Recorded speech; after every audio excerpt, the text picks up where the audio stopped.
Okitsura is my favorite slice of life anime of the year so far. This show is completely off my radar, but it's super relaxing and a fun way to know more about Okinawan culture, which I knew almost nothing about outside of little bits from Azumanga Daioh. More on that show in a few weeks, by the way.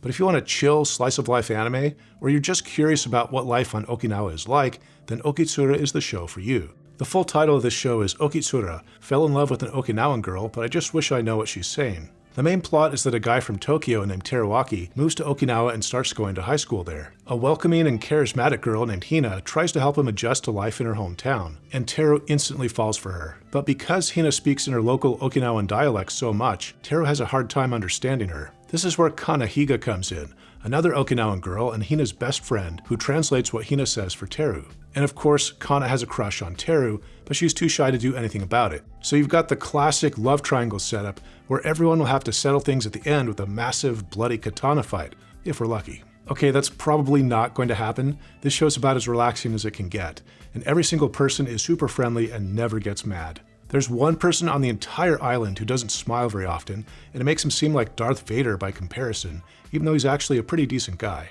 The two main female characters are named Hina and Higa, and does that ever get confusing?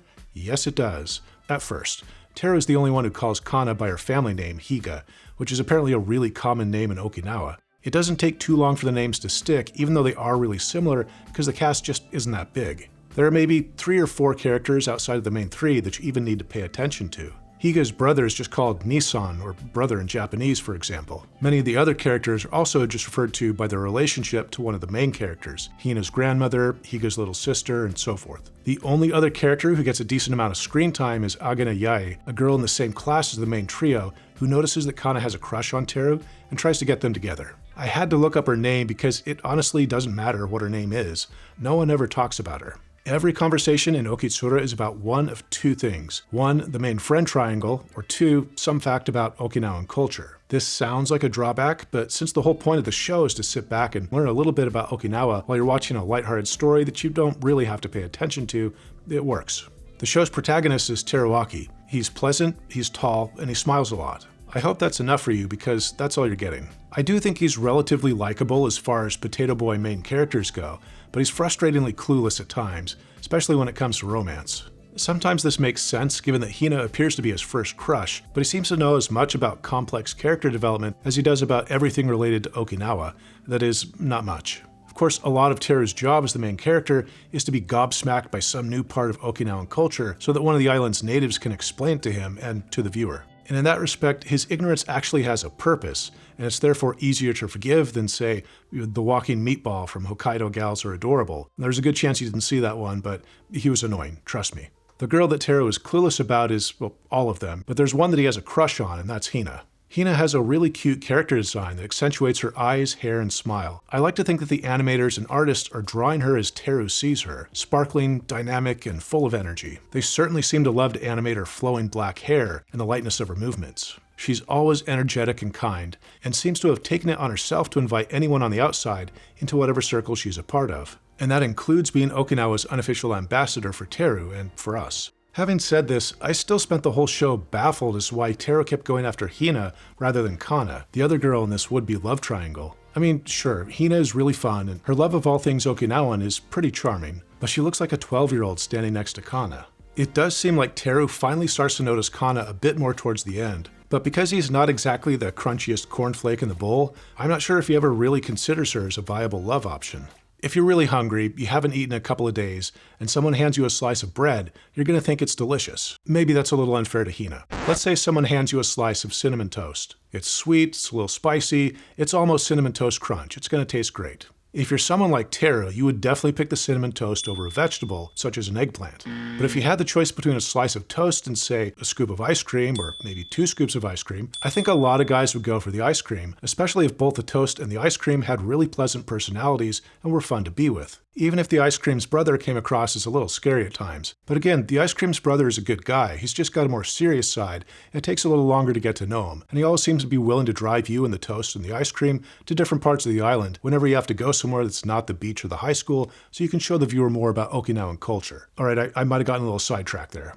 Anyway, I would have totally picked Kana, but maybe that's just personal preference. Hina seems like a mystery for most or all of the show, and I kind of like that, but we almost never get the same inner monologue from her that we get from Teru or Kana. Not knowing what Hina thinks is a double-edged sword. It makes it tougher to relate to her as a character, but it's also a great way to represent someone's first romance. When I was that age, girls were a complete, baffling mystery. As if a pane of glass was drawn over their faces, I could never really understand what was happening behind it. This seems to be the boat that Teru's in. He thinks Hina's pretty, and he likes her personality, but he doesn't really know who she is, which means neither do we. The soundtrack is a surprisingly big part of Okitsura.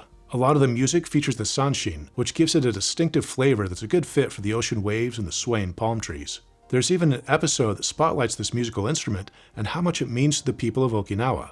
I especially liked its use in the main ED, but the sanshin pops up all over the place. The main ED is probably my favorite part of the show musically.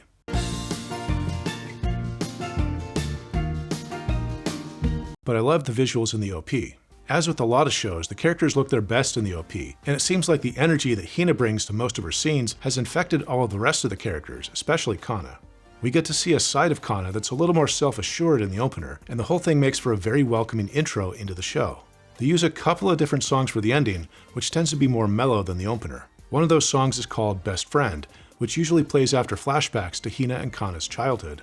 It sounds like their voice actresses are singing it. I had no idea that one of them was Fairuz Ai, who you probably know best as Power from Chainsaw Man. She tends to play a lot of loud and brash characters, but this time she actually plays the shy Kana.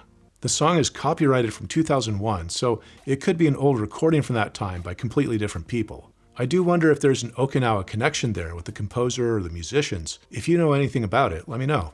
If there's one thing that might turn people off this series, other than just not liking slice of life or cozy anime, it's the language barrier. You'll hear Okinawan dialect a lot, and it won't always be translated. But if you're already willing to give a more obscure anime a try in the first place, then you probably won't be scared off by hearing a different language. One thing I really enjoyed about the show is that it nails that feeling of being in a foreign country, and meeting people who I couldn't always understand, but who were always proud of their heritage and eager to share it with a well-meaning but clueless outsider. If you've ever lived in another country or even visited one before, you'll probably relate better to Teru. Sometimes it can feel as though the anime is leaning into some broad generalizations about Okinawa that not everyone on the island might agree with. But I really like that they gave us those random bits of local knowledge and not just a set list of facts that you could have gotten from Wikipedia. This is still a pretty niche show, but more people have been watching it lately. It actually has more views right now than Medalist, a show with a much bigger budget that will probably end up on some end-of-the-year lists. I don't think that's going to happen with Okitsura, but it's definitely a show that you should be aware of if you like slice-of-life anime. I give Okitsura a 6 out of 10 shisas. I think I enjoyed this as much as a 7 out of 10, but the romantic cliches and the cardboard protagonist brought it down just a little bit. If I gave 0.5 ratings, this would be a 6.5. Nothing mind-blowing, but it's probably the most relaxing show of the year so far. And it's always cool to learn about someone else's culture. Let me know if you've already seen this one and what you think. Thanks for watching. I'll see you next time.